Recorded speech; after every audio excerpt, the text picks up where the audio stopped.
Changaramkulam town നവീകരണം പൂർത്തിയാക്കും മുമ്പേ ബസ് വെയിറ്റിംഗ് ഷെഡ് ചോർച്ചയുടെ പേരിൽ കോൺഗ്രസ് രാഷ്ട്രീയ മുതലെടുപ്പിന് ശ്രമിക്കുകയാണെന്ന് CPIM. ടൗൺ നവീകരണം പൂർത്തീകരണ ഘട്ടത്തിൽ എത്തി നിൽക്കുമ്പോഴാണ് തെരഞ്ഞെടുപ്പ് പ്രഖ്യാപിച്ചത്. അവസാനവട്ടത്തിലേക്ക് എത്തുമ്പോഴാണ് ടൗൺ നവീകരണത്തിന്റെ ഉദ്ഘാടനം നടത്തിയത്.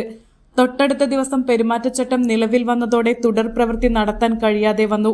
തെരഞ്ഞെടുപ്പ് കഴിഞ്ഞതോടെ മഴ പെയ്തപ്പോഴാണ് ബസ് വെയിറ്റിംഗ് ഷെഡിന്റെ സീലിംഗ് ഷീറ്റിന് ചോർച്ചയുള്ളതായി കാണപ്പെട്ടത്. ഇത് ശ്രദ്ധയിൽപ്പെട്ടതോടെ PWD ഉദ്യോഗസ്ഥരെ അറിയിക്കുകയും ചെയ്തു. ദ്രുതഗതിയിൽ കരാറുകാരൻ ചോർച്ചയുൾപ്പെടെ അനുഭവപ്പെട്ട മുഴുവൻ ഷീറ്റുകളും മാറ്റി പകരം നല്ല നിലവാരമുള്ള ഷീറ്റുകൾ ഉപയോഗിക്കുന്ന പ്രവൃത്തിക്ക് തുടക്കം കുറിച്ചിട്ടുണ്ട്. പൂർത്തീകരിക്കാത്ത പ്രവൃത്തിയുടെ പേരിൽ ചോർച്ച കാണിച്ച് രാഷ്ട്രീയ ലാഭത്തിനാണ് കോൺഗ്രസ് ശ്രമിച്ചത്. ചങ്ങരംകുളത്തിന്റെ മുഖച്ഛായ മാറ്റിയ വൻകിട പദ്ധതിയെ ബസ് വെയിറ്റിംഗ് ഷെഡിന്റെ ചെറിയൊരു ചോർച്ചയുടെ പേരിൽ ഇകഴ്ത്തിക്കാട്ടാനാണ് ഇക്കൂട്ടരുടെ പരിപാടി. ചങ്ങരംകുളം ഹൈവേയിൽ തൃശൂർ റോഡിലും കോഴിക്കോട് റോഡിലും അന്യാധീനപ്പെട്ട് കിടന്നിരുന്ന സ്ഥലങ്ങൾ കാടുമൂടിയും സാമൂഹ്യവിരുദ്ധരുടെ താവളമാക്കുകയും ചെയ്തിരുന്ന സ്ഥലങ്ങൾ സർക്കാർ കണ്ടെത്തി പിടിച്ചെടുത്ത് മനോഹരമായ ടൗണാക്കി ചങ്ങരംകുളത്തെ മാറ്റിയെടുക്കുകയാണ് ചെയ്തത്.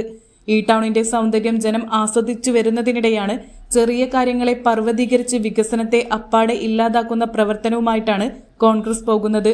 ഇത് ജനം തിരിച്ചറിഞ്ഞിട്ടുണ്ട്. നിർമ്മാണ പ്രവൃത്തി ഇത്രയായിട്ടും കരാറുകാരന് പണം കൊടുത്തിട്ടില്ല. നിർമ്മാണ പ്രവൃത്തിക്കായി PWD സ്ഥലം കരാറുകാരന് വിട്ടുകൊടുത്തിരിക്കുകയാണ്.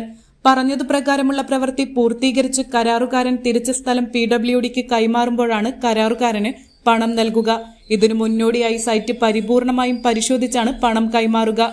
നിർമ്മാണം പറഞ്ഞതുപോലെ കരാറുകാരൻ പൂർത്തീകരിച്ച് PWDക്ക് സൈറ്റ് കൈമാറിയിട്ടില്ല.